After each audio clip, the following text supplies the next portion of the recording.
ನಮಸ್ಕಾರ ಸ್ನೇಹಿತರೆ, ಶ್ರೀಕೃಷ್ಣ ಹೇಳಿದರು. ಯಾವ ಈ 5 ಮರಗಳು ನಿಮ್ಮ ಮನೆಯ ಮುಂದೆ ಇದ್ದರೆ ನಿಮ್ಮ ಕುಟುಂಬಕ್ಕೆ ದುರಾದೃಷ್ಟವನ್ನು ತರಬಲ್ಲವು. ಈ 5 ಮರಗಳು ನಿಮ್ಮ ಮನೆಯ ಮುಂದೆ ಇದ್ದರೆ ಭಯಂಕರ ಬಡತನ ಬರುತ್ತದೆ ಮತ್ತು ಕುಟುಂಬ ಸದಸ್ಯರಿಗೆ ಸಾವಿಗೆ ಕಾರಣವಾಗಬಹುದು. ದಯವಿಟ್ಟು ವಿಡಿಯೋದ ಕೊನೆಯವರೆಗೂ ನೋಡಿ, ಯಾಕಂದ್ರೆ ಅಪೂರ್ಣವಾದ ಜ್ಞಾನವು ಅಪಾಯಕಾರಿಯಾಗಿರುತ್ತದೆ. ಅದರೊಂದಿಗೆ ನಂತರ ನಾವು ನಮಗೆ ಅದೃಷ್ಟವನ್ನು ತರಬಲ್ಲ ಮರಗಳ ಬಗ್ಗೆ ಚರ್ಚಿಸುತ್ತೇವೆ. ಹಾಗಿದ್ರೆ ಈ ಕಥೆಯನ್ನ ನೀವು ಪೂರ್ತಿಯಾಗಿ ಕೇಳಿರಿ. ಯಾರು ಈ ಕಥೆಯನ್ನು ಕೇಳುತ್ತಾರೆ? ತಾಯಿ ಲಕ್ಷ್ಮೀದೇವಿ ಅವರ ಮನೆಯನ್ನ ಧನ ಸಂಪತ್ತಿನಿಂದ ತುಂಬುತ್ತಾರೆ. ಹಾಗಾದ್ರೆ ತಡವೇಕೆ, ಕಥೆಯನ್ನ ಪ್ರಾರಂಭಿಸೋಣ. ಒಂದು ಕಾಲದಲ್ಲಿ ಭಗವಾನ್ ಶ್ರೀಕೃಷ್ಣನ ಸ್ನೇಹಿತರು ದ್ವಾರಕಾ ನಗರಿಗೆ ಭೇಟಿ ನೀಡಿದರು. ಅವರ ಆಗಮನಕ್ಕೆ ಸಂತೋಷಪಟ್ಟ ಶ್ರೀಕೃಷ್ಣ ಅವರ ಭೇಟಿಯ ಕಾರಣವನ್ನು ಕೇಳಿದರು. ಕೃಷ್ಣನ ಸರ್ವಜ್ಞತೆಯನ್ನು ತಿಳಿದಿದ್ದ ಅವನ ಸ್ನೇಹಿತನು ನಮ್ರವಾಗಿ ಕೇಳಿದನು, ಹೇ ಕೇಶವ, ನೀನು ಎಲ್ಲವನ್ನೂ ತಿಳಿದಿರುವೆ. ಯಾವ ಮರಗಳನ್ನು ನೆಡಬೇಕು, ಎಲ್ಲಿ ನೆಡಬೇಕು ಎಂಬುದನ್ನು ತಿಳಿಯಲು ನಾನು ನಿನ್ನ ಬಳಿಗೆ ಬಂದಿದ್ದೇನೆ. ಯಾವ ಮರಗಳು ಸಂಪತ್ತನ್ನು ತಂದುಕೊಡುತ್ತವೆ ಮತ್ತು ದುರದೃಷ್ಟವನ್ನು ದೂರ ಮಾಡುತ್ತವೆ, ಶತ್ರುಗಳು, ರೋಗಗಳು, ಭಯ ಮತ್ತು ದುಷ್ಟಶಕ್ತಿಗಳಿಂದ ರಕ್ಷಿಸಲು ಯಾವ ಮರಗಳನ್ನು ನೆಡಬೇಕು? ಕೃಷ್ಣನು ಮುಗುಳು ನಗುತ್ತಾ ಉತ್ತರಿಸಿದನು, ನನ್ನ ಪ್ರಿಯ ಸ್ನೇಹಿತನೇ, ನೀನು ಮಾನವ ಜಾತಿಯ ಒಳಿತಿಗಾಗಿ ಬಹಳ ಮುಖ್ಯವಾದ ಪ್ರಶ್ನೆಯನ್ನು ಕೇಳಿದ್ದೀಯಾ. ಮರಗಳು ಪವಿತ್ರ ಜೀವಿಗಳು ಮತ್ತು ಅವುಗಳನ್ನು ಬುದ್ಧಿವಂತವಾಗಿ ನೆಡುವುದು ಅಪಾರವಾದ ಆಶೀರ್ವಾದಗಳನ್ನು ತರಬಹುದು. ಮರಗಳ ಶಕ್ತಿಯನ್ನು ತಿಳಿಸಲು ನಾನು ಪ್ರಾಚೀನ ಕಾಲದಿಂದಲೂ ಒಂದು ಕಥೆಯನ್ನು ಹೇಳುತ್ತೇನೆ. ಪ್ರಾಚೀನ ಕಾಲದಲ್ಲಿ ಮಧ್ಯದೇಶದಲ್ಲಿ ಒಂದು ಅತ್ಯಂತ ಸುಂದರವಾದ ನಗರವಿತ್ತು. ಆ ನಗರದಲ್ಲಿ ಧನೇಶ್ವರ ಎಂಬ ವ್ಯಾಪಾರಿ ತನ್ನ ಪತ್ನಿ ಸುಮತಿಯೊಂದಿಗೆ ವಾಸಿಸುತ್ತಿದ್ದನು. ಧನೇಶ್ವರನು ಭಗವಾನ್ ವಿಷ್ಣುವಿನ ಭಕ್ತನಾಗಿದ್ದು ಪ್ರತಿದಿನ ಭಗವಾನ್ ವಿಷ್ಣುವನ್ನು ಪೂಜಿಸುತ್ತಿದ್ದನು.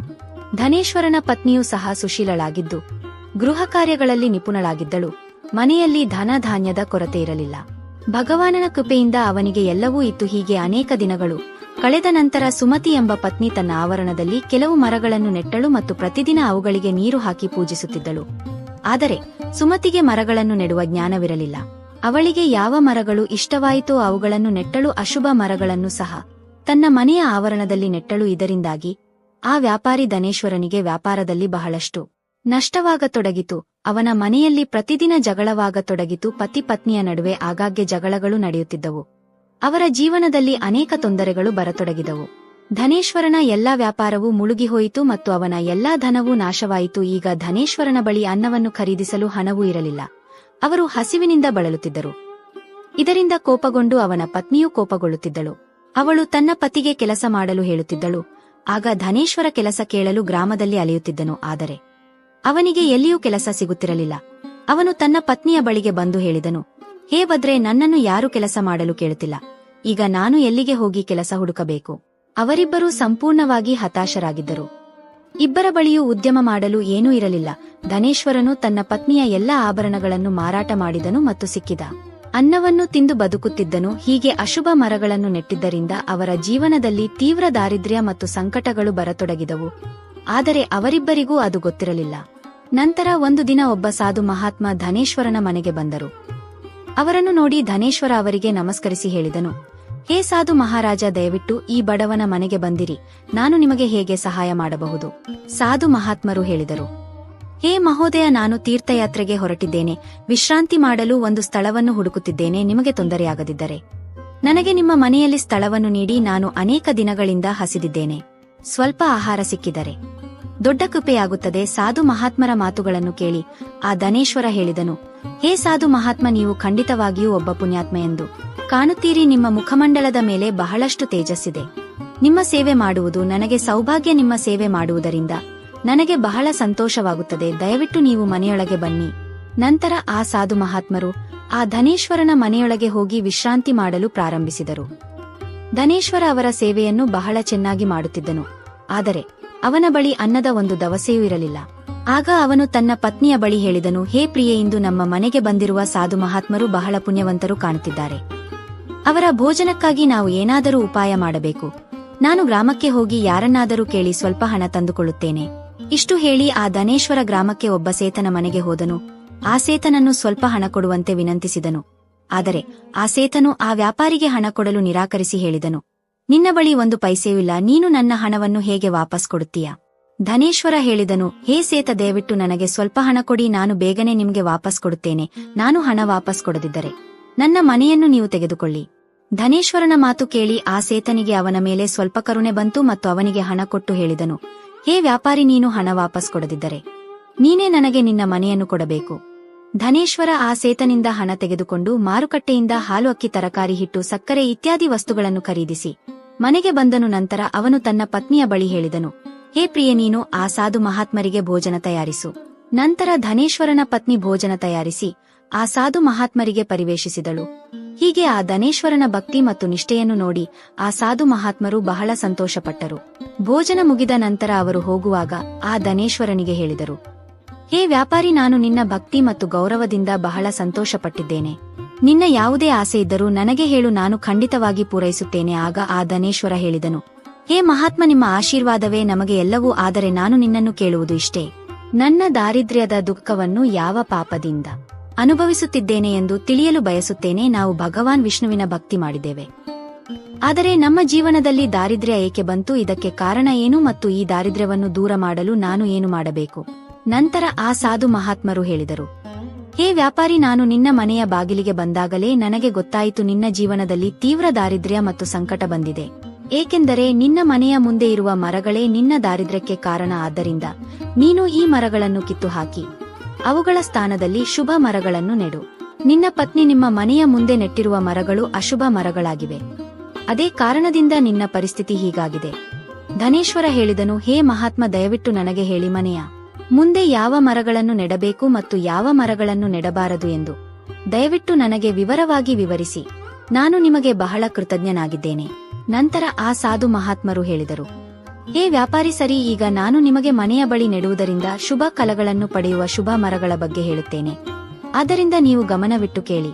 ಹೇ ವ್ಯಾಪಾರಿ, ಯಾವುದೇ ಜಲಾಶಯದ ಸಮೀಪ ಅರಳಿ ಮರವನ್ನು ನೆಡುವ ವ್ಯಕ್ತಿಗೆ ಸಿಗುವ ಫಲ ಸಾವಿರಾರು ಯಜ್ಞಗಳಿಗೆ ಸಮಾನವಾಗಿದೆ. ಅರಳಿ ಎಲೆಗಳು ಆ ಜಲಾಶಯಕ್ಕೆ ಬಿದ್ದಾಗ ಅವು ಪಿಂಡದಂತೆ ಆಗಿ ಪಿತೃಗಳಿಗೆ ತೃಪ್ತಿ ನೀಡುತ್ತವೆ. ಇದರಿಂದ ಎಲ್ಲಾ ರೀತಿಯ ಪಿತೃದೋಷಗಳು ನಿವಾರಣೆಯಾಗುತ್ತವೆ. ಪ್ರತಿದಿನ ಸ್ನಾನ ಮಾಡಿ ಅರಳಿ ಮರವನ್ನು ಸ್ಪರ್ಶಿಸುವ ವ್ಯಕ್ತಿ ಎಲ್ಲಾ ಪಾಪಗಳಿಂದ ಮುಕ್ತನಾಗುತ್ತಾನೆ ಮತ್ತು ಎಂದಿಗೂ ಪರಾಜಿತನಾಗುವುದಿಲ್ಲ. ಅರಳಿ ಮರವನ್ನು ಸ್ಪರ್ಶಿಸುವುದರಿಂದ ಲಕ್ಷ್ಮಿಯ ಪ್ರಾಪ್ತಿಯಾಗುತ್ತದೆ ಮತ್ತು ಅದರ ಪ್ರದಕ್ಷಿಣೆ ಮಾಡುವುದರಿಂದ ಆಯುಷ್ಯದಲ್ಲಿ ವೃದ್ಧಿಯಾಗುತ್ತದೆ. ಅರಳಿ ಮರದ ಬೇರಿನಲ್ಲಿ ಶ್ರೀ ವಿಷ್ಣು, ಕಾಂಡದಲ್ಲಿ ಶಿವಜಿ ಮತ್ತು ಅಗ್ರಭಾಗದಲ್ಲಿ ಬ್ರಹ್ಮಜಿ ಇರುತ್ತಾರೆ. ಅಮಾವಾಸ್ಯೆಯ ದಿನ ಅರಳಿ ಮರಕ್ಕೆ ನಮಸ್ಕರಿಸುವುದರಿಂದ ಸಿಗುವ ಫಲ ಸಾವಿರ ಗೋವುಗಳ ದಾನಕ್ಕೆ ಸಮಾನವಾಗಿದೆ. ಈ ಸಂಸಾರದಲ್ಲಿ ಅರಳಿ ಮರಕ್ಕಿಂತ ಉತ್ತಮವಾದ ಮರವಿಲ್ಲ. ಸಾಕ್ಷಾತ್ ಶ್ರೀಹರಿ ಈ ಮರದ ರೂಪದಲ್ಲಿ ಭೂಮಿಯ ಮೇಲೆ ವಿರಾಜಮಾನರಾಗಿದ್ದಾರೆ. ಅರಳಿ ಮರಕ್ಕೆ ಗಾಯ ಮಾಡುವುದು ಅಥವಾ ಅದರ ಶಾಖೆಯನ್ನು ಮುರಿಯುವುದು ಮಹಾಪಾತಕವೆಂದು ಪರಿಗಣಿಸಲಾಗಿದೆ. ಅಂತಹ ವ್ಯಕ್ತಿ ಒಂದು ಕಲ್ಪಕಾಲದವರೆಗೆ ನರಕದಲ್ಲಿ ಇರುತ್ತಾನೆ ಮತ್ತು ಅರಳಿ ಮರವನ್ನು ಬೇರು ಸಮೇತ ಕತ್ತರಿಸುವವನಿಗೆ ಎಂದಿಗೂ ನರಕದಿಂದ ಮೋಕ್ಷ ಸಿಗುವುದಿಲ್ಲ. ಹೇ ವ್ಯಾಪಾರಿ, ಈಗ ನಾನು ನಿಮಗೆ ಎರಡನೇ ಮರದ ಬಗ್ಗೆ ಹೇಳುತ್ತೇನೆ. ನೆಲ್ಲಿಕಾಯಿಯ ಫಲ ಎಲ್ಲ ಲೋಕಗಳಲ್ಲಿ ಪ್ರಸಿದ್ಧವಾಗಿದೆ ಮತ್ತು ಅತ್ಯಂತ ಪವಿತ್ರವಾಗಿದೆ.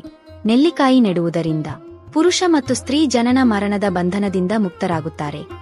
ಈ ಪವಿತ್ರ ಫಲ ಭಗವಾನ್ ವಿಷ್ಣುವನ್ನು ಅತ್ಯಂತ ಸಂತೋಷಪಡಿಸುವ ಮತ್ತು ಶುಭವೆಂದು ಪರಿಗಣಿಸಲಾಗಿದೆ. ಇದನ್ನು ತಿನ್ನುವುದರಿಂದ ಎಲ್ಲಾ ಪಾಪಗಳಿಂದ ಮುಕ್ತಿ ಸಿಗುತ್ತದೆ. ನೆಲ್ಲಿಕಾಯಿ ತಿನ್ನುವುದರಿಂದ ಆಯುಷ್ಯ ಹೆಚ್ಚಾಗುತ್ತದೆ. ಅದರ ನೀರನ್ನು ಕುಡಿಯುವುದರಿಂದ ರೋಗಗಳ ನಾಶವಾಗುತ್ತದೆ ಮತ್ತು ನೆಲ್ಲಿಕಾಯಿ ನೀರಿನಲ್ಲಿ ಮಿಶ್ರಣ ಮಾಡಿ ಸ್ನಾನ ಮಾಡುವುದರಿಂದ ದಾರಿದ್ರ್ಯ ದೂರವಾಗುತ್ತದೆ ಮತ್ತು ಎಲ್ಲಾ ರೀತಿಯ ಐಶ್ವರ್ಯ ಪ್ರಾಪ್ತಿಯಾಗುತ್ತದೆ. ಯಾವ ಮನೆಯಲ್ಲಿ ನೆಲ್ಲಿಕಾಯಿ ಯಾವಾಗಲೂ ಇರುತ್ತದೆಯೋ ಆ ಮನೆಗೆ ಎಂದಿಗೂ ದೈತ್ಯರು ಮತ್ತು ರಾಕ್ಷಸರು ಬರುವುದಿಲ್ಲ. ಏಕಾದಶಿಯ ದಿನ ನೆಲ್ಲಿಕಾಯಿ ಸಿಕ್ಕಿದರೆ ಸಂಸಾರದ ಎಲ್ಲಾ ತೀರ್ಥಗಳಿಗಿಂತಲೂ ಉತ್ತಮ ಫಲ ಸಿಗುತ್ತದೆ. ತನ್ನ ಕೂದಲಿನಲ್ಲಿ ನೆಲ್ಲಿಕಾಯಿ ಇಟ್ಟುಕೊಳ್ಳುವವನು ಮತ್ತೆ ಮರಣಲೋಕಕ್ಕೆ ಜನಿಸುವುದಿಲ್ಲ. ಯಾವ ಮನೆಯ ಮುಂದೆ ನೆಲ್ಲಿಕಾಯಿಯ ಮರ ಇರುತ್ತದೆಯೋ ಅಲ್ಲಿ ಸಾಕ್ಷಾತ್ ಲಕ್ಷ್ಮೀನಾರಾಯಣರು ವಾಸಿಸುತ್ತಾರೆ. ಮೂರನೆಯದು ಅಶೋಕದ ಮರ. ಅಶೋಕದ ಮರದಲ್ಲಿ ಅಪ್ಸರೆಯರು ವಾಸಿಸುತ್ತಾರೆ. ಈ ಮರ ಶೋಕವನ್ನು ನಾಶ ಮಾಡುವ ಮತ್ತು ನಿರಾಶೆಯನ್ನು ನಿವಾರಿಸುವ ಮರವಾಗಿದೆ. ಈ ಮರವನ್ನು ಮನೆಯ ಬಳಿ ನೆಡುವುದರಿಂದ ಮನೆಯಲ್ಲಿ ಸುಖ ಶಾಂತಿ ನೆಲೆಸುತ್ತದೆ. ಅಶೋಕದ ಮರ ತಂಪು ಮತ್ತು ಯೌವನವನ್ನು ನೀಡುವ ಮರವಾಗಿದೆ. ಮಾತು ಲಕ್ಷ್ಮಿಯು ದೇವಿ ಸೀತೆಯ ರೂಪದಲ್ಲಿ ಅವತಾರ ತೆಗೆದುಕೊಂಡಾಗ ರಾವಣನಿಂದ ಅಪಹರಿಸಲ್ಪಟ್ಟ ನಂತರ ಅವರ ವಾಸ ಅಶೋಕವನದಲ್ಲಿತ್ತು. ಅಶೋಕದ ಮರವು ಮಾತು ಸೀತೆಯ ಸೇವೆಯನ್ನು ಬಹಳ ಮಾಡಿತ್ತು. ಆದ್ದರಿಂದ ಮಾತು ಸೀತೆಯು ಅಶೋಕ ಮರಕ್ಕೆ ಯಾವ ಸ್ಥಳದಲ್ಲಿ ಈ ಮರ ಇರುತ್ತದೆಯೋ ಅಲ್ಲಿ ಅವರ ಸದಾಕಾಲ ವಾಸವಾಗುತ್ತದೆ ಎಂದು ವರದಾನ ನೀಡಿದ್ದಳು. ನಾಲ್ಕನೆಯದು ಆಲದ ಮರ. ಪ್ರತಿಯೊಬ್ಬ ಮನುಷ್ಯನೂ ಆಲದ ಮರವನ್ನು ನೆಡಬೇಕು. ಈ ಮರವನ್ನು ನೆಡುವುದರಿಂದ ಸಿಗುವ ಫಲ ಮಹಾಯಜ್ಞಕ್ಕೆ ಸಮಾನವಾಗಿದೆ. ಕಲಿಯುಗದಲ್ಲಿ ಮನುಷ್ಯರು ಯಜ್ಞ ಮಾಡಲು ಸಾಧ್ಯವಾಗುವುದಿಲ್ಲ. ಆದ್ದರಿಂದ ಅವರು ಒಂದು ಆಲದ ಮರವನ್ನು ಖಂಡಿತವಾಗಿ ನೆಡಬೇಕು. ಐದನೆಯದು ನಿಂಬೆ ಮರ. ನಿಂಬೆ ಮರವನ್ನು ನೆಡುವುದರಿಂದ ಸೂರ್ಯದೇವ ಪ್ರಸನ್ನರಾಗುತ್ತಾರೆ ನಿಂಬೆ ಮರ ಆಯುಷ್ಯವನ್ನು ನೀಡುವ ಮರವೆಂದು ಪರಿಗಣಿಸಲಾಗಿದೆ. ಇದನ್ನು ಮನೆಯ ಬಳಿ ನೆಡುವುದರಿಂದ ನಾನಾ ರೀತಿಯ ರೋಗಗಳಿಂದ ಮುಕ್ತಿ ಸಿಗುತ್ತದೆ. ಮಾತು ಲಕ್ಷ್ಮಿಗೆ ನಿಂಬೆ ಎಲೆಗಳು ಬಹಳ ಪ್ರಿಯವಾಗಿರುತ್ತವೆ. ಆದ್ದರಿಂದ ಅವಳು ನಿಂಬೆ ಮರದ ಬಳಿ ವಾಸಿಸುತ್ತಾಳೆ. ಮನೆಯ ಮುಂದೆ ನಿಂಬೆ ಮರವನ್ನು ನೆಡುವುದರಿಂದ ಧನ ಸಂಪತ್ತಿನ ಪ್ರಾಪ್ತಿಯಾಗುತ್ತದೆ. 6ನೇಯದು ನೇರಳೆ ಮರ. ಯಾವುದೇ ವ್ಯಕ್ತಿಯು ಕನ್ಯಾ ಪ್ರಾಪ್ತಿಯನ್ನು ಬಯಸುತ್ತಿದ್ದರೆ ಅವನು ನೇರಳೆ ಮರವನ್ನು ಖಂಡಿತವಾಗಿ ನೆಡಬೇಕು.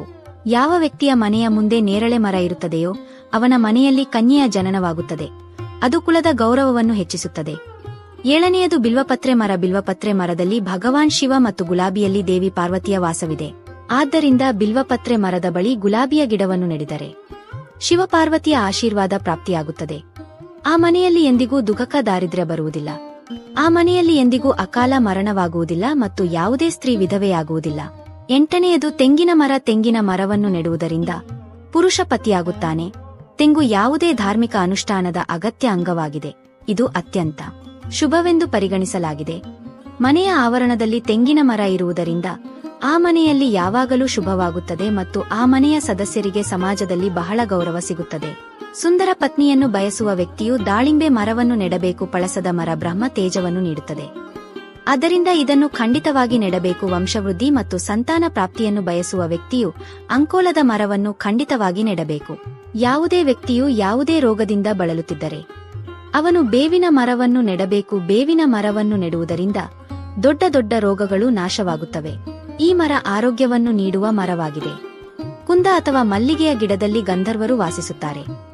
ಆದ್ದರಿಂದ ಈ ಗಿಡವನ್ನು ತನ್ನ ಮನೆಯ ಬಳಿ ನೆಡುವುದರಿಂದ ಕಾರ್ಯಗಳಲ್ಲಿ ಸಿದ್ಧಿ ಮತ್ತು ಶುಭ ಫಲಗಳ ಪ್ರಾಪ್ತಿಯಾಗುತ್ತದೆ. ವಿಶೇಷವಾಗಿ ಕಲೆಯ ಕ್ಷೇತ್ರದಲ್ಲಿ ಕೆಲಸ ಮಾಡುವವರು ಈ ಗಿಡವನ್ನು ಖಂಡಿತವಾಗಿ ನೆಡಬೇಕು. ಯಾವುದೇ ವ್ಯಕ್ತಿಗೆ ಕಳ್ಳರು ಮತ್ತು ದರೋಡೆಕೋರರ ಭಯ ಕಾಡುತ್ತಿದ್ದರೆ ಅವನು ತನ್ನ ಮನೆಯ ಬಳಿ ಬೆತ್ತದ ಮರವನ್ನು ಖಂಡಿತವಾಗಿ ನೆಡಬೇಕು. ಈ ಮರ ಕಳ್ಳ ದರೋಡೆಕೋರರನ್ನು ಭಯಭೀತಗೊಳಿಸುತ್ತದೆ ಮತ್ತು ಮನೆಯನ್ನು ರಕ್ಷಿಸುತ್ತದೆ. ಚಂದನ ಮತ್ತು ಕೊತ್ತಂಬರಿ ಮರಗಳು ಪುಣ್ಯ ಮತ್ತು ಲಕ್ಷ್ಮಿಯನ್ನು ನೀಡುತ್ತವೆ. ಈ ಮರಗಳನ್ನು ನೆಡುವುದರಿಂದ ದುಃಖ ದಾರಿದ್ರ್ಯ ನಾಶವಾಗುತ್ತದೆ. ಮನೆಯ ಉತ್ತರ ದಿಶೆಯಲ್ಲಿ ತಾಳೆ ಮತ್ತು ಕನಕಚಂಪೆಯ ಗಿಡವನ್ನು ನೆಡುವುದರಿಂದ ಧನದಲ್ಲಿ ವೃದ್ಧಿಯಾಗುತ್ತದೆ. ಬಾಳೆ ಮರವು ಬಹಳ ಶುಭವಾಗಿದೆ ಮತ್ತು ಇದು ಮನೆಯಲ್ಲಿ ಸುಖ ಸಮೃದ್ಧಿ ಮತ್ತು ಸಂತೋಷವನ್ನು ತರುತ್ತದೆ. ಬಾಳೆ ಮರದಲ್ಲಿ ಭಗವಾನ್ ವಿಷ್ಣುವಿನ ವಾಸವಿದೆ. ಆದ್ದರಿಂದ ಮನೆಯಲ್ಲಿ ಬಾಳೆ ಮರ ಇರುವುದರಿಂದ ಮನೆಯಲ್ಲಿ ಧನದ ಕೊರತೆಯಾಗುವುದಿಲ್ಲ. ಹರ್ಷಿಂಗಾರದ ಗಿಡವನ್ನು ಪಾರಿಜಾತ ಎಂದು ಕರೆಯುತ್ತಾರೆ. ಈ ಗಿಡದ ಉಗಮ ಸಮುದ್ರ ಮಥನದ ಸಮಯದಲ್ಲಿ ಆಗಿತ್ತು ಮತ್ತು ಮಾತು ಲಕ್ಷ್ಮಿಯು ಸಮುದ್ರ ಮಥನದಿಂದಲೇ ಪ್ರಕಟವಾದಳು. ಆದ್ದರಿಂದ ಪಾರಿಜಾತದ ಗಿಡಕ್ಕೆ ಬಹಳಷ್ಟು ಮಹತ್ವವಿದೆ. ನೀವು ಈ ಗಿಡವನ್ನು ನಿಮ್ಮ ಮನೆಯಲ್ಲಿ ನೆಟ್ಟರೆ ನಿಮಗೆ ಮಾತು ಲಕ್ಷ್ಮಿಯ ವಿಶೇಷ ಕೃಪೆ ಸಿಗುತ್ತದೆ. ಮನುಷ್ಯನು ಎಂದಿಗೂ ತಾಳದ ಮರವನ್ನು ನೆಡಬಾರದು. ತಾಳದ ಮರ ಸಂತಾನವನ್ನು ನಾಶ ಮಾಡುವ ಮರವಾಗಿದೆ. ಯಾವ ಮನೆಯ ಬಳಿ ಮೆಹಂದಿ ಮರ ಇರುತ್ತದೆಯೋ ಆ ಮನೆಯ ಸಂತಾನಕ್ಕೆ ಎಂದಿಗೂ ಪ್ರಗತಿಯಾಗುವುದಿಲ್ಲ. ಮನುಷ್ಯನು ಎಂದಿಗೂ ತನ್ನ ಮನೆಯ ಬಳಿ ಹುಣಸೆ ಮರವನ್ನು ನೆಡಬಾರದು. ಈ ಮರದ ಮೇಲೆ ಪ್ರೇತಗಳ ವಾಸವಿದೆ. ಹುಣಸೆ ಮರವನ್ನು ನೆಡುವ ವ್ಯಕ್ತಿ ಪ್ರೇತನಾಗುತ್ತಾನೆ. ಇದರ ಕೆಳಗೆ ಕುಳಿತು ಎಂದಿಗೂ ಪೂಜೆ ಪಾತ ಮಾಡಬಾರದು. ಯಾವುದೇ ವ್ಯಕ್ತಿಗೆ ಶತ್ರುಗಳ ಭಯ ಕಾಡುತ್ತಿದ್ದರೆ ಅವನು ಲೋಳೆಸರ ಮರವನ್ನು ನೆಡಬೇಕು. ಇದು ಶತ್ರುಗಳನ್ನು ನಾಶ ಮಾಡುವ ಮರವಾಗಿದೆ. ಮನೆಯಲ್ಲಿ ಎಂದಿಗೂ ಅಂತಹ ಗಿಡಗಳನ್ನು ನೆಡಬಾರದು. ಅವುಗಳನ್ನು ಕತ್ತರಿಸಿದಾಗ ಅಥವಾ ಮುರಿದಾಗ ಹಾಲು ಹೊರಬರುತ್ತದೆ. ಮನೆಯ ಮುಂದೆ ಎಂದಿಗೂ ಜಾಲೆ ಮರವನ್ನು ನೆಡಬಾರದು. ಇದನ್ನು ನೆಡುವುದರಿಂದ ವಿಪತ್ತು ಬರುತ್ತದೆ. ಮನೆಯ ಮುಂದೆ ಬೇರಳೆಯ ಮರವನ್ನು ನೆಡಬಾರದು. ಇದನ್ನು ನೆಡುವುದರಿಂದ ನಕಾರಾತ್ಮಕತೆ ಹೆಚ್ಚಾಗುತ್ತದೆ, ಧನದ ನಾಶವಾಗುತ್ತದೆ ಮತ್ತು ಸಂಕಟಗಳು ಬರುತ್ತವೆ. ಯಾವುದೇ ವ್ಯಕ್ತಿಯು ತನ್ನ ಮನೆಯ ಮುಂದೆ ಪಪ್ಪಾಯಿಯ ಮರವನ್ನು ನೆಡಬಾರದು. ಈ ಮರವನ್ನು ನೆಡುವುದರಿಂದ ಧನದ ನಾಶವಾಗುತ್ತದೆ ಮತ್ತು ದಾರಿದ್ರ್ಯ ಬರುತ್ತದೆ. ಅಶ್ವತ್ಥಮರ ಮರ ಮನೆಯ ಪೂರ್ವ ದಿಶೆಯಲ್ಲಿ ಇದ್ದರೆ ಮನೆಯಲ್ಲಿ ನಿರ್ಗತಿಕತೆ ಹರಡಬಹುದು. ವಟವೃಕ್ಷ ಮನೆಯ ಪಶ್ಚಿಮ ದಿಶೆಯಲ್ಲಿ ಇದ್ದರೆ ಮನೆಯಲ್ಲಿ ಶೋಕದ ಕಾಲ ಚಿರಕಾಲ ಇರುತ್ತದೆ. ದಕ್ಷಿಣ ದಿಶೆಯಲ್ಲಿ ತುಳಸಿ ಗಿಡ ಇದ್ದರೆ ಸಂತಾನಕ್ಕೆ ನೋವು ಸಹಿಸಬೇಕಾಗುತ್ತದೆ. ಯಾವುದೇ ಸತ್ತ ಮರದ ನೆರಳು ಮನೆಯ ಮೇಲೆ ಬೀಳುತ್ತಿದ್ದರೆ ಅದು ಮರಣ ಸೂಚಕವಾಗಿದೆ. ಸತ್ತ ಮರವನ್ನು ತಕ್ಷಣವೇ ಕಿತ್ತು ಹಾಕಬೇಕು. ಆ ಸಾಧು ಮಹಾತ್ಮರು ಹೇಳಿದರು, ಹೇ ವ್ಯಾಪಾರಿ, ಹೀಗೆ ನಾನು ನಿಮಗೆ ಈ ಎಲ್ಲಾ ಶುಭ ಮತ್ತು ಅಶುಭ ಮರಗಳ ಬಗ್ಗೆ ಹೇಳಿದೆ. ಆದ್ದರಿಂದ ನೀವು ಈ ಮರಗಳನ್ನು ನೆಡಿ ಮತ್ತು ಭಗವಾನನ ಕೃಪೆಯನ್ನು ಪಡೆಯಿರಿ. ಆ ಧನೇಶ್ವರ ಹೇಳಿದನು, ಹೇ ಮಹಾತ್ಮ, ನೀವು ಇಂದು ನನಗೆ ಉತ್ತಮ ಜ್ಞಾನವನ್ನು ನೀಡಿದ್ದೀರಿ. ನಾನು ನಿಮಗೆ ಕೃತಜ್ಞನಾಗಿದ್ದೇನೆ. ನಂತರ ಆ ಸಾಧು ಮಹಾತ್ಮರು ಧನೇಶ್ವರನಿಗೆ ಆಶೀರ್ವಾದ ನೀಡಿ ಆ ಸ್ಥಳದಿಂದ ಅಂತರ್ಧಾನರಾದರು. ಸಾಧು ಮಹಾತ್ಮರು ಅಚಾನಕ ಅದೃಶ್ಯರಾದದ್ದನ್ನು ನೋಡಿ ಧನೇಶ್ವರ ಮತ್ತು ಅವನ ಪತ್ನಿಗೆ ಆಶ್ಚರ್ಯವಾಯಿತು. ನಂತರ ಅವರಿಗೆ ಸಾಕ್ಷಾತ್ ಭಗವಾನ್ ವಿಷ್ಣುವೇ ತಮ್ಮ ಮನೆಗೆ ಬಂದಿದ್ದರು ಎಂದು ಅರ್ಥವಾಯಿತು. ನಂತರ ಧನೇಶ್ವರ ಆ ಸಾಧು ಮಹಾತ್ಮರ ಮಾತಿನಂತೆ ತನ್ನ ಮನೆಯ ಮುಂದೆ ಅನೇಕ ಶುಭ ಮರಗಳನ್ನು ನೆಟ್ಟನು. ಇದರಿಂದ ಅವನಿಗೆ ಅಚಾನಕ ಬಹಳಷ್ಟು ಧನದ ಪ್ರಾಪ್ತಿಯಾಯಿತು ಮತ್ತು ಅವನ ದಾರಿದ್ರ್ಯ ದೂರವಾಯಿತು. ಧನೇಶ್ವರ ಮತ್ತು ಅವನ ಪತ್ನಿ ಭಗವಾನ್ ವಿಷ್ಣುವಿಗೆ ಧನ್ಯವಾದ ಹೇಳಲು ಪ್ರಾರಂಭಿಸಿದರು. ಭಗವಾನ್ ಶ್ರೀಕೃಷ್ಣ ಹೇಳಿದರು, ಹೇ ಸ್ನೇಹಿತ, ಹೀಗೆ ನಾನು ನಿಮಗೆ ಶುಭ ಮತ್ತು ಅಶುಭ ಎರಡೂ ರೀತಿಯ ಮರಗಳ ಬಗ್ಗೆ ಹೇಳಿದೆ. ಈಗ ನೀನು ಹೋಗಿ ನಿನ್ನ ಮನೆಯ ಬಳಿ ಈ ಮರಗಳನ್ನು ನೆಡುವಾಗ ಸ್ನೇಹಿತರೆ, ಹೀಗೆ ಭಗವಾನ್ ಶ್ರೀಕೃಷ್ಣನು ಮನೆಯ ಬಳಿ ನೆಡಬೇಕಾದ ಶುಭ ಮತ್ತು ಅಶುಭ ಮರಗಳ ಬಗ್ಗೆ ಹೇಳಿದ್ದಾನೆ.